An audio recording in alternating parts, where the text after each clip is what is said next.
আমি সকলোৱে মিলি প্ৰত্যেক শিশুৱে বুনিয়াদী দক্ষতা আহৰণ কৰিব পৰাকৈ অনুকূল পৰিৱেশ গঢ়ি তুলিবলৈ সংকল্প লওঁ। আহক আমি সংকল্প লওঁ বিদ্যালয়খন এনে এখন ঠাইলৈ ৰূপান্তৰ কৰিবলৈ য'ত শিকন আনন্দপূৰ্ণ আৰু অভিজ্ঞতা ভিত্তিক বুজি নিপুণ আমি জ্ঞানেৰে গঢ়ি আমি বুজি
এইটো মানে 100 ইয়াত দুটা আছে এইটো 10 আৰু এইটো 10 20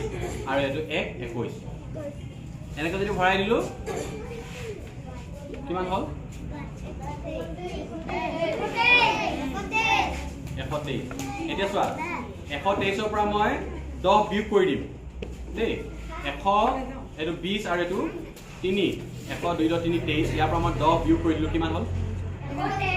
113 হয়নে যদি মই 11 বিয়োগ কৰিলো কিমান লাগিব 123 ৰ পৰা মই 123 ৰ পৰা মই 11 বিয়োগ কৰিলো কিমান থাকিলে লগত আমি যোগ বিয়োগো কৰিব পাৰো দেই ইয়াৰ জৰিয়তে আমি যোগ বিয়োগো শিকিব পাৰো যিমানখিনি সামগ্ৰী আছে সকলোবিলাকে ৰঙীন হয়নে তাৰমানে শিশুৰ মনত ৰঙে সদায় ক্ৰিয়া কৰে এই যে বাইদেউ ধৰি আছে কাঠৰ টুকুৰাটো তাত দুডাল কাঠি আমি ভৰাই থৈছোঁ তাতে বাইদেৱে দুটা গুটি ভৰাই দিছে সেই গুটিকেইটাই কাউণ্ট কৰিলে 1 and 2 এই ধাৰণাটো শিশুৱে নিজে নিজেই কৰিব